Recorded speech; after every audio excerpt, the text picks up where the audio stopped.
Welcome back to another vlog. तो guys उम्मीद है ये आज फिर आया हुआ है हमें मिलने, तो उसकी खिदमत में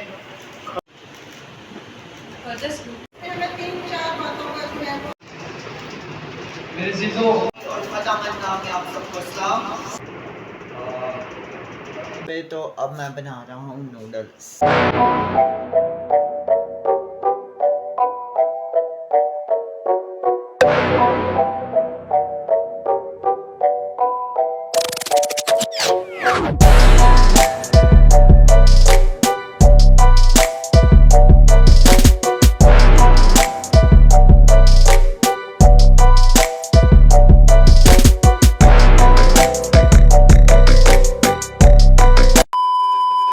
hello everyone, this is me Alex Azam. खुदा के जलाली बाबरकत नाम है मेरी तरफ से आप सबको सलाम। Welcome back to my YouTube channel and welcome back to another vlog.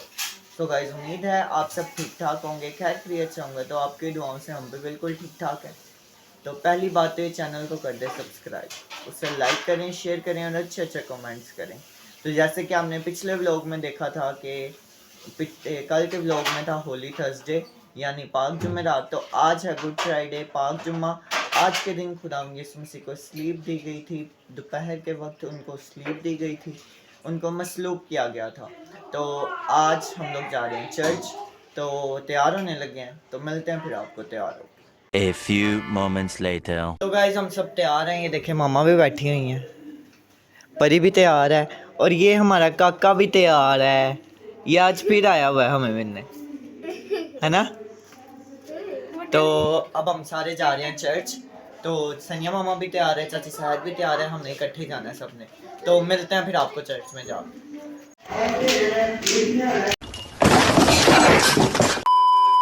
आपका बेटा कहलाता है, हम इसको किसी ना किसी तरीके से पकड़े, और उन्होंने ऐसा ही किया। अगर हम रूमियों की तरफ जाएं तो रूमी जो थे, जो उस वक्त उनके सिपा सलार थे, उनके फौजी थे, उनको भी पता नहीं था कि वो क्या कर रहे हैं। उन्होंने क्या किया, उनका तो रोज का काम था कि किसी ना किसी को फांसी पर चढ़ाना या सलीब देना। हम बात कर रहे हैं ये क्या, इनको माफ कर, क्योंकि ये नहीं जानते कि क्या करते हैं। उनको नहीं था पता कि उन्होंने जिस हस्ती को सलीब पर चढ़ाया है वो हमें बताएंगे जब मसीह आएगा। वो जानते थे, लेकिन फकी फरीसियों ने उनके ईमान को कमजोर कर रखा था। उन्होंने कहा कि इस यीशु को रद्द कर दो, और उन्होंने ऐसा ही किया। बल्कि ये वही अवाम थी जो खजूरों के इतवार वाले दिन शहाना अंदाज में खुदावंद यीशु को यरूशलेम के अंदर लेकर आए, और ये वही अवाम थी जिन्होंने खुदावंद यीशु मसीह के मोजज़े भी देखे। उसने कोढ़ियों को शिफा दी, मुर्दों को जिंदा किया, लेकिन खुदावंद यीशु मसीह को उन फकीरों फरीसियों कहने पर फिर रद्द कर दिया। खुदावंद के मुंह से निकलने वाले जो पहले अल्फाज थे वो यही थे कि ऐ बाप इनको माफ कर, क्योंकि ये नहीं जानते कि क्या करते हैं। क्योंकि खुदावंद जानते थे, उनका रिश्ता बाप के साथ था, और वो जब भी दुआ करते हैं वो यही करते थे। लेकिन इस आयत से हमारे लिए समझने में ये आसानी है कि खुदावंद ने आपको और मुझे माफ करने की ताकत दे रखी है। अगर हम अपनी जिंदगियों पर गौर करें, या जिस तरह हम दूसरे लोगों के साथ रहते हैं, तो हमारा जो मजहब है वो सबसे पहले हमें माफ करने की ताकत बख्शता है। अक्सर औकात सुनने में आया है कि हमारे जो दूसरे बहन भाई हैं, अगर आप कोई गलती करते हैं तो आपका लफ्ज़ होता है सॉरी। वो इसको बड़ा डीपली लेते हैं, कहते हैं कि ये बात पूरी हो सके इसलिए अपना यीशु मसीह को दो खताकारों के दरमियान मसरूफ किया गया। लोगों ने उसे एक आम कैदी से ज्यादा अहमियत ना दी। लोगों ने उसे बादशाह ना माना और उसे मसीह ना माना। दूसरी वजह डाकू की नजात है, जो ये जाहिर करती है कि सलीब पर भी उसे पूरा इख्तियार और पूरी कुदरत थी। उसने डाकू को सलीब पर नजात दी। वो कमजोर नहीं हुआ था, उसके पास पूरी ताकत और पूरा इख्तियार था। उस वक्त जिस्मानी तौर पर पतरस ने उसका इनकार किया था।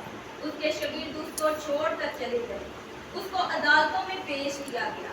अदालतें उस पर कोई वजह पेश न कर पाई, फिर भी उसको सलीब दिया गया। उसको कोड़े मारे गए, कांटों का ताज उसके सर पर रखा गया। फिर इस पर आवाजें कसी गई और इसको सलीब दे दिया गया। क्या ये सारी बातें यीशु को कमजोर कर पाई? जिस्मानी तौर पर तो कमजोर कर पाए, लेकिन रूहानी तौर पर वो बहुत मजबूत था। और उस डाकू की तरह वो आपको भी निजात देने की कुदरत रखता है, हालात कोई भी हो। आइए अगली बात पर गौर करते हैं। क्या दोनों डाकू यीशु पर लान तान कर रहे थे? जी बिल्कुल। शुरू में दोनों डाकू उस पर लान तान कर रहे थे, आवाजें कस रहे थे और अपनी भड़ास निकाल रहे थे। दोनों में से किसी को यकीन ना था कि वो ये खुद को या हमें बचा सकता है। वो यीशु के दुखों में मजीद इजाफा कर रहे थे, जो जिस्मानी तौर पर उसको मिल रहे थे। फिर क्या होता है कि अचानक एक डाकू खामोश हो जाता है, जिसका बयान लूका तबीब की अंजील में देखते हैं। ये खामोशी क्या जाहिर करती है? रूह कुदस उसकी जिंदगी को तब्दील कर रहा है। रूह कुदस उसकी जिंदगी में निजात का काम कर रहा है, और ये खामोशी उसी वजह से दूसरा डाकू बोलता रहा और एक डाकू खामोश हो गया। आइए देखते हैं कि रूह कुदस ने उसकी जिंदगी में निजात का काम कैसे किया। सबसे पहले वो डाकू अपने साथी डाकू से कहता है, क्या तू खुदा से भी नहीं डरता? ये पहला सबूत है कि रूह कुदस उसकी जिंदगी में निजात का काम कर रहा है। खुदा का खौफ उसके अंदर पैदा हो चुका है और वो खुदा के अज़ाब से बचना चाहता है। गुनाहगारों को कोई खुदा का खौफ नहीं होता। ये रूह कुदस की कुदरत है कि वो एक गुनाहगार को खुदा के पास लेकर आता है और उसके अंदर खुदा का खौफ, गुनाह का एहसास पैदा करता है। फिर वो दूसरी बात कहता है कि हम तो अपने किए का बदला पा रहे हैं। ये दूसरा सबूत है कि रूह कुदस इसकी जिंदगी में काम कर रहा है।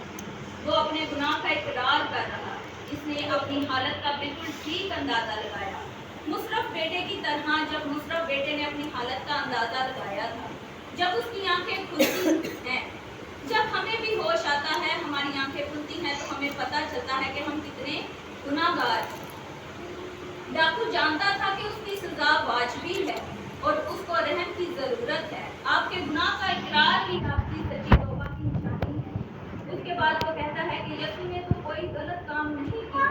डाकू अपने आप को यीशु के साथ कंपेयर करता है और अपने गुनाहगार होने से उसकी रास्तबाजी को देखता है। सच्ची तौबा में आप हमेशा अपने आप से नजरें हटाकर यीशु पर नजरें लगा लेते हैं।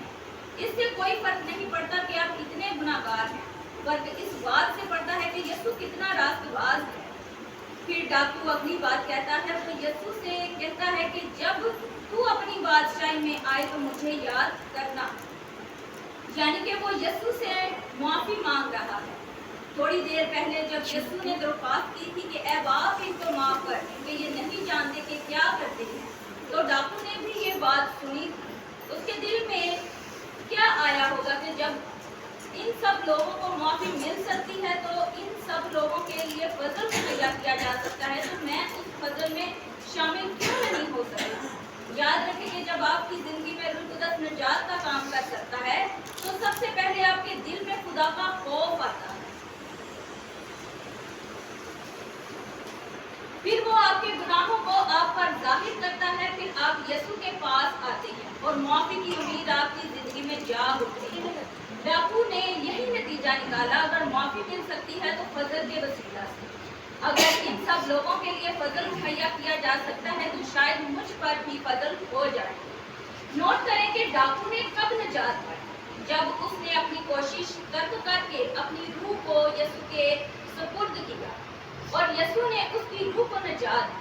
दूसरे डाकू की जिंदगी में ना खुदा का खौफ था, ना रास्तबाजी की तलाश और ख्वाहिश थी, और ना ही वो खुदावंद यीशु मसीह के पास आया अपने गुनाहों की मुआफी हासिल करने के लिए।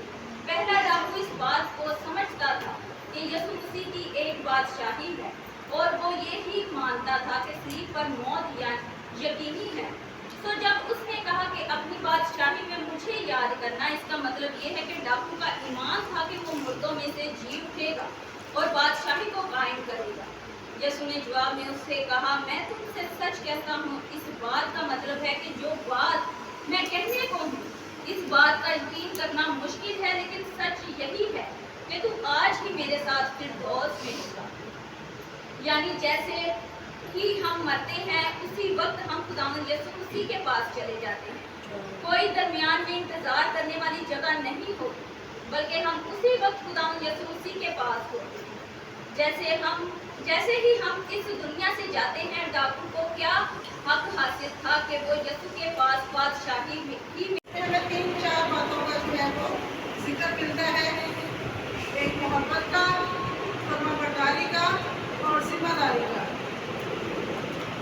मेरे साथ निकल ले यूहन्ना की अंजील उसका 19-25-27 है।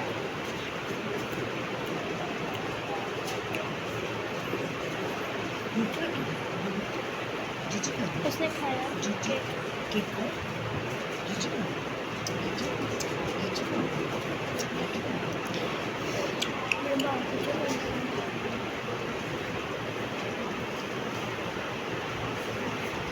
और यीशु की सलीब के पास उसकी माँ और उसकी माँ की बहन मरियम, क्लोपास की बीवी और मरियम मगदलीनी खड़ी थी। यीशु ने अपनी माँ और उस शकील को जिससे मोहब्बत रखता था पास खड़े देकर कहा, माँ से कहा, ऐ औरत, देख तेरा बेटा ये है। फिर शकील से कहा, देख तेरी माँ ये है। और उसी वक्त से वो शकील उसे अपने घर ले गया। पाक कलाम का बड़ा सुना जाना हम सबके लिए भाई से खुदा का शुक्र हो।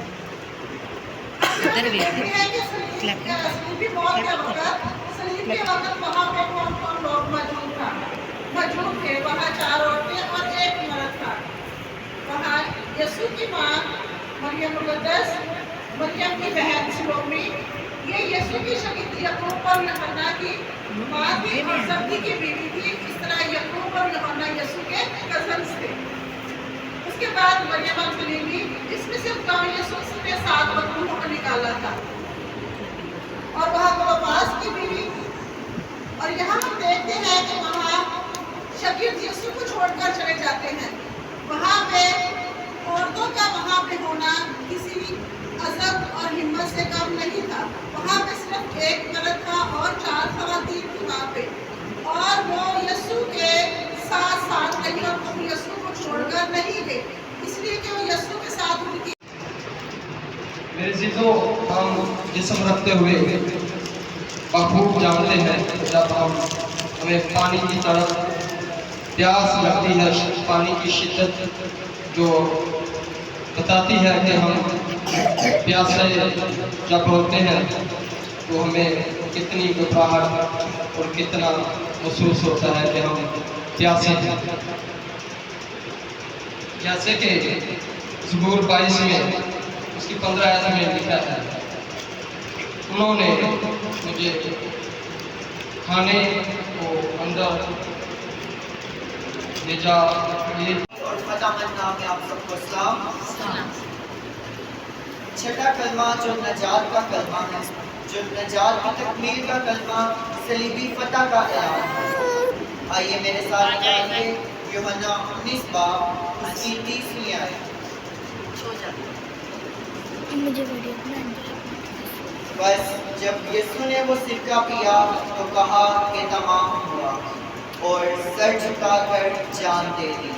पाक कलाम का पढ़ा और सुना जाना हम सबों के लिए बाइस से बरकत। खुदा का शुक्र। तमाम हुआ छठा कलमा है जो तकमील को पेश करता है, जिस काम और मिशन को पूरा करने के लिए यीशु जिस्म में ज़ाहिर हुआ।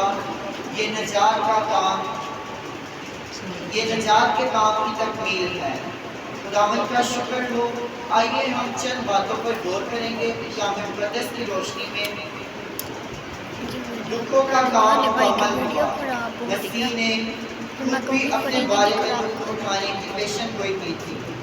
یسایہ نبی نے مسیح کے دکھ سہنے کے بارے میں پورا 53 باب لکھا ہے.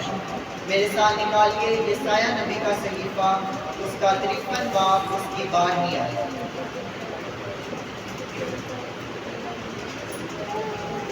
جامع مقدس میں لکھا ہے، اس لیے میں اسے بزرگوں کے ساتھ حصہ دوں گا اور وہ لوٹ کا مال زوراوروں کے ساتھ بانٹ لے گا، کیونکہ اس نے اپنی جان موت کے لیے انڈھیل دی اور وہ خطا کاروں کے ساتھ شمار کیا گیا.